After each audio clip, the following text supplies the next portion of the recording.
Assalamualaikum warahmatullahi wabarakatuh. Innal hamdalillah nahmaduhu wa nasta'inuhu wa nastaghfiruh wa na'udzu billahi min syururi anfusina wa min sayyiati a'malina may yahdihillahu fala mudhillalah wa may yudlilhu fala hadiyalah. Asyhadu an la ilaha illallah wahdahu la syarikalah wa asyhadu anna sayyidana Muhammadan abduhu wa rasuluh la nabiyya ba'dah. Amma ba'd. Yang kita takdimi serta kita muliakan pendiri, penggagas serta pengasuh Pondok Pesantren Pasca Tahfidz Bait Al-Qur'an, para asatidz wal asatidzah serta teman-teman santri Beki angkatan 36 yang insya Allah semuanya bakal masuk surga. Amin Allahumma amin.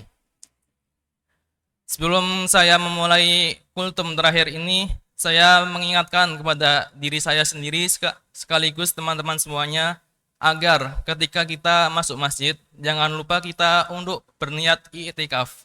Karena kalaupun kita tidak mendapatkan apa-apa di dalam masjid, setidaknya ada pahala i'tikaf yang kita dapatkan.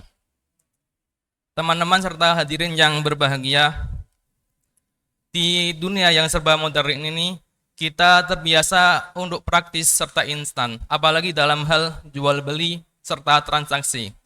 Ada sedikit cerita dari teman saya. Selama saya 3 bulan di sini, teman saya itu setiap hari hampir dipastikan ada paket yang datang di pos satpam. Ketika saya itu ke pos satpam ingin mengambil paket saya, hampir 90% pasti ada paket orang tersebut. Isinya beragam, mulai dari sajadah mini, minyak wangi, dan ternyata pemiliknya yaitu Adib Kamali. Nah,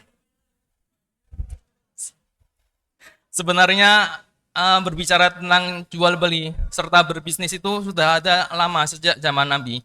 Bahkan banyak saudagar kaya raya seperti Khadijah binti Khuwailid, Utsman bin Affan, Abdurrahman bin Auf yang berhasil berdagang pada masa Arab pada masa itu. Bahkan Nabi sendiri pun pada saat muda beliau berdagang dengan membawa dagangan dari Sayyidah Khadijah. Berkaitan dengan ayat perdagangan, biasanya kan manusia itu kalau berdagang pasti ingin beruntung dan tidak ingin rugi. Akan tetapi ada satu ayat di dalam surat Al-Baqarah ayat 16 itu digambarkan bahwa ada orang-orang yang justru berdagang itu rugi. Dan orang-orang itu termasuk orang Arab. Namun dalam sejarah kita kan diketahui bahwa orang Arab tersebut jago dalam berdagang. Mereka lihai, mereka terbiasa berdagang. Tapi mengapa di ayat tersebut dijelaskan bahwa mereka merugi, bahkan tidak balik modal dalam perdagangan tersebut? Teman-teman yang berbahagia, di dalam Quran surat Al-Baqarah ayat 16, di awal berfirman, ulaikal ladzina ishtarawud dhalalata bil huda, fama rabihat tijaratuhum wa ma kanu muhtadin. Sebenarnya ayat tersebut merupakan sambungan atau lanjutan dari ayat sebelumnya yang menerangkan tentang orang-orang munafik. Orang-orang munafik yang mana di depan orang beriman, mereka mengaku beriman. Tetapi ketika mereka kembali kepada kelompoknya, mereka kembali kepada kesesatan yang dahulu mereka ikuti. Dalam ayat tersebut dimulai dengan kata ulaika. Ulaika merupakan salah satu dari isim isyarah yang bermakna atau berfungsi lil ba'id. Mengapa menggunakan ulaika? Mengapa enggak haulai ataupun yang isim isyarah yang lain?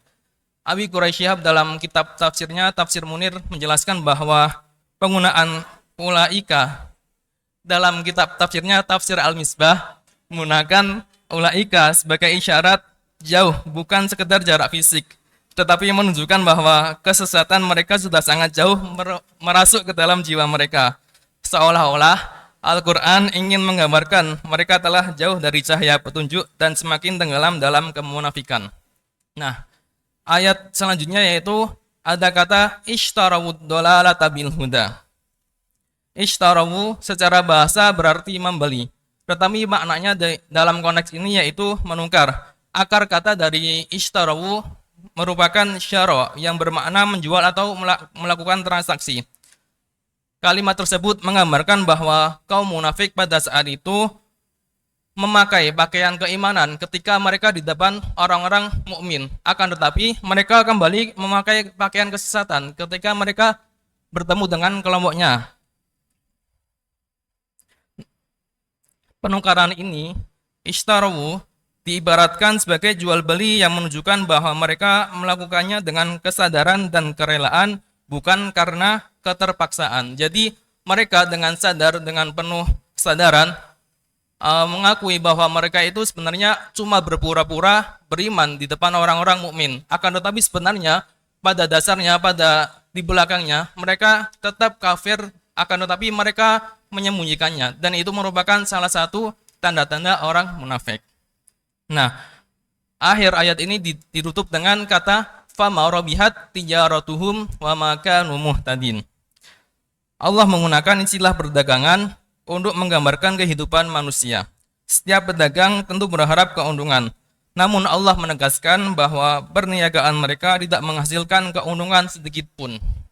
Mereka mungkin terlihat berhasil di hadapan manusia, tetapi sebenarnya rugi di sisi Allah Subhanahu wa Ta'ala. Ada ulama yang memahami kalimat ini bukan berarti mereka tidak mengerti cara berdagang, tetapi mereka salah memilih barang dagangan.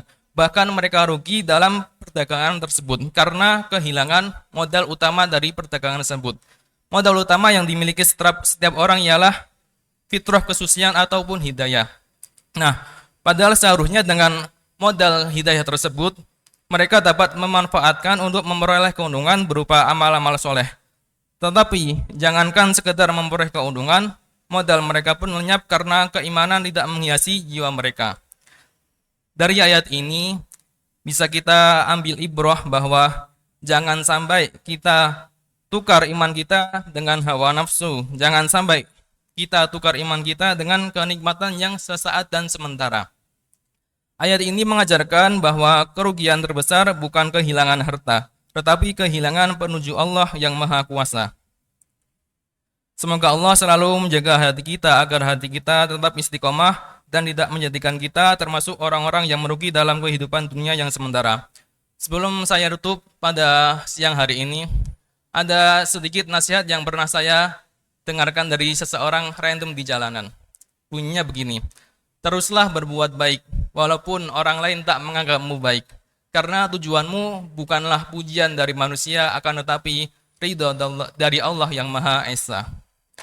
Kurang lebihnya mohon maaf. Wal afu minkum. Wassalamualaikum warahmatullahi wabarakatuh.